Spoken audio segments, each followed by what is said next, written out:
Lalu apa yang membuat Prabowo tiba-tiba menyinggung soal hubungannya dengan mantan Presiden Joko Widodo di sebuah acara resmi? Dan apa pesan politis di balik bantahan Prabowo bahwa ia tidak dikendalikan Jokowi? Kita bahas bersama politisi Partai Golkar Nurdin Halid dan juga pengamat politik Ray Rangkuti. Selamat petang semuanya.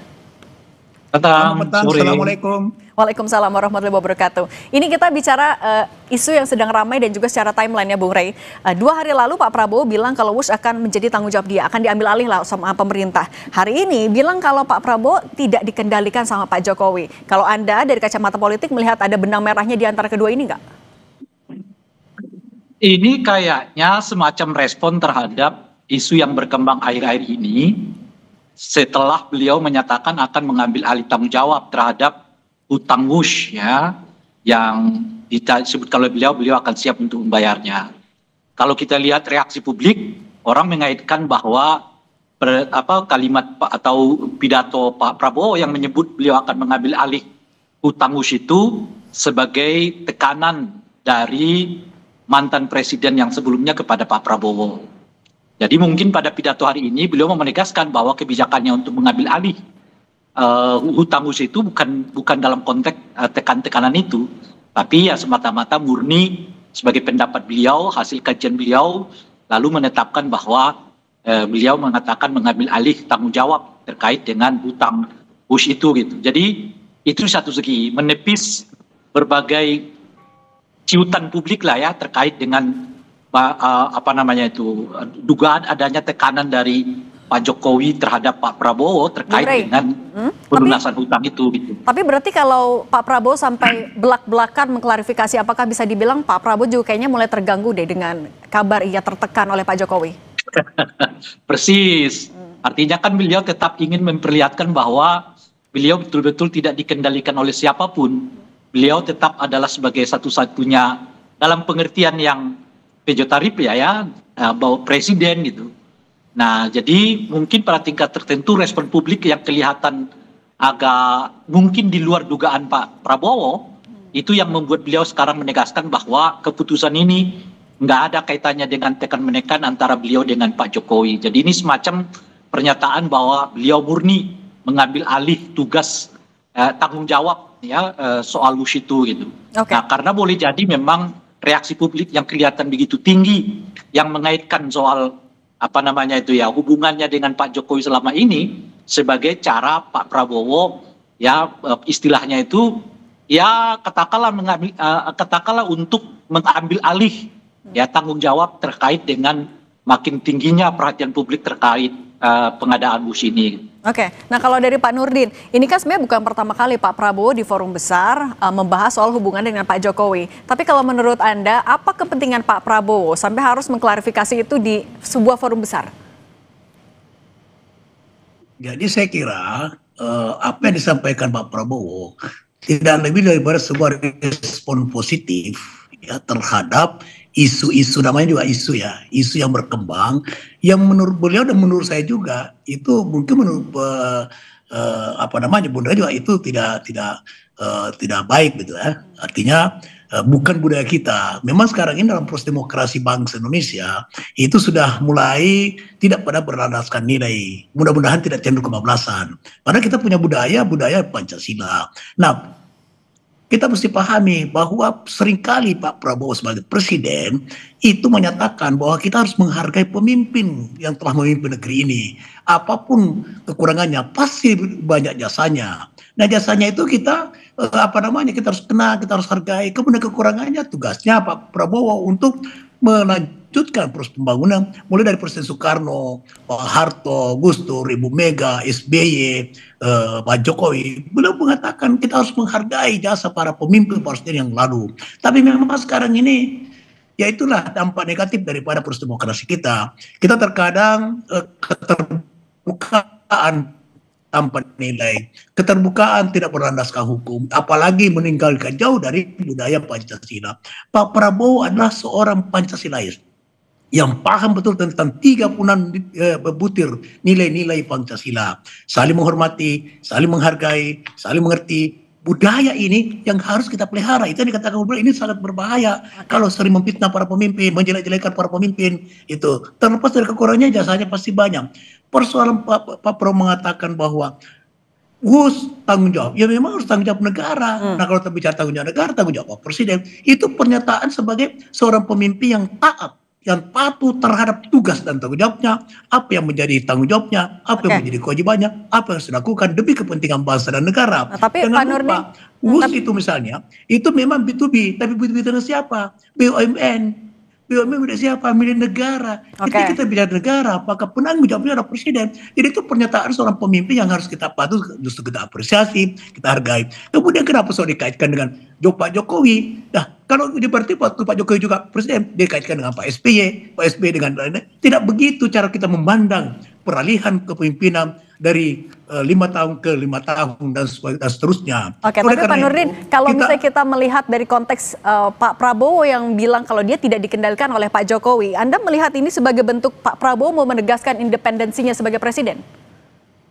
Pak Prabowo tidak mungkinlah ditekan oleh siapapun ketika tidak berdasar kepada apa yang menjadi program Asta Cita yang merupakan visi misi beliau. Tidak, saya yakin Pak Prabowo kan seorang pemimpin yang mudah ditekan, ya, mudah diatur-atur. Nggak mungkin itu. Apalagi seorang presiden yang beri kekuasaan oleh beliau adalah kepala negara sekaligus kepala pemerintahan.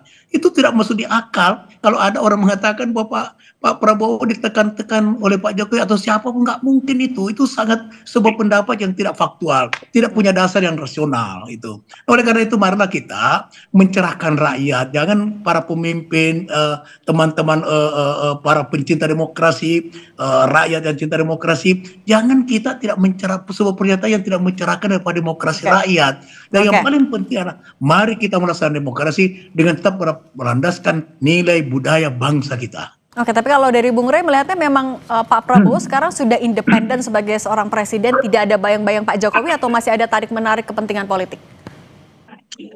Iya, kalau kita ikuti alur berpikirnya Pak Nurdin ya, memang Pak Prabowo itu boleh dibilang tidak lagi terkait dengan Pak Jokowi gitu. Beliau independen, itu alur berpikirnya. Makanya persis seperti yang berulang kali saya sebut, hubungan Pak Prabowo dengan Jokowi itu sebetulnya retak. Meskipun berulang-ulang kali disebutkan oleh Pak Prabowo bahwa beliau baik-baik saja hubungannya dengan Pak Jokowi gitu. Tapi itu tentu saja sebagai hubungan pertemanan ya. Sebab hubungan baik itu kan banyak ragam-ragamnya. Saya dengan Pak Nurdin banyak berbeda tapi juga tetap berteman baik gitu.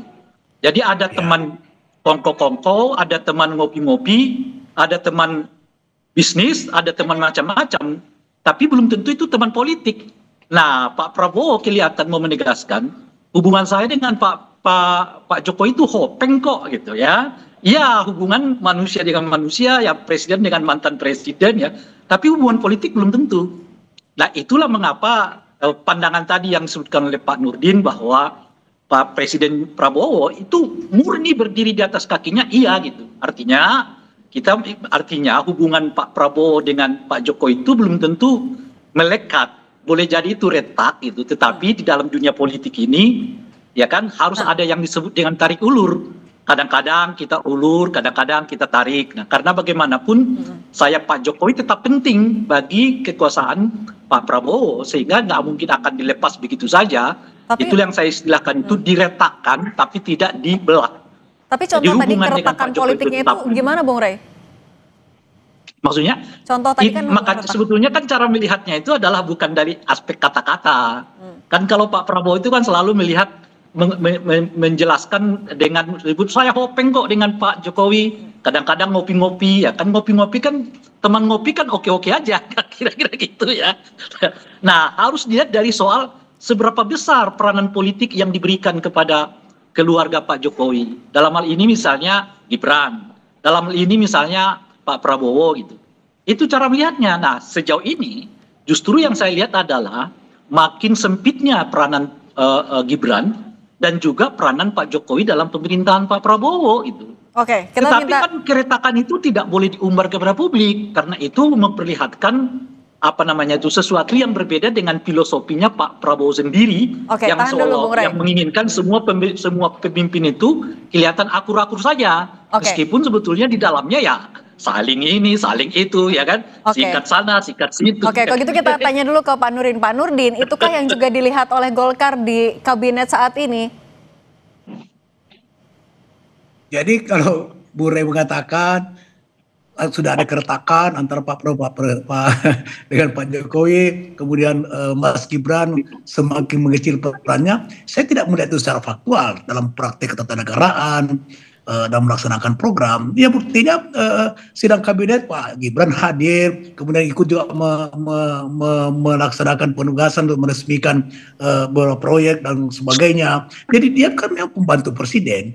Jadi apa yang dilakukan oleh Wapres adalah apa yang ditugaskan oleh presiden. Ini kita tidak bisa pandang sebagai wah ini semakin mengecil perannya, kemudian ini tanda-tanda keretakan. Itu sangat jauh itu Bung Rey. Kemudian Golkar memandang bahwa di sekarang pemerintahan Pak Jokowi itu solid sekali, ya sudah sangat solid. Dan sering kita berjumpa dengan berdiskusi dengan Ketua Umum Pak Bahlil, baik sebagai Ketua Umum Golkar maupun Menteri SDM, sering menciptakan suasana baik suasana kebatinan maupun suasana faktual di sidang kabinet, kemudian sidang terbatas dan sebagainya. Itu sangat kompak, sangat dinamis itu.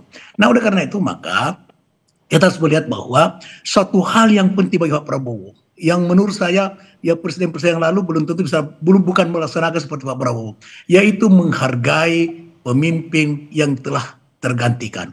Kemudian dia sering berkomunikasi.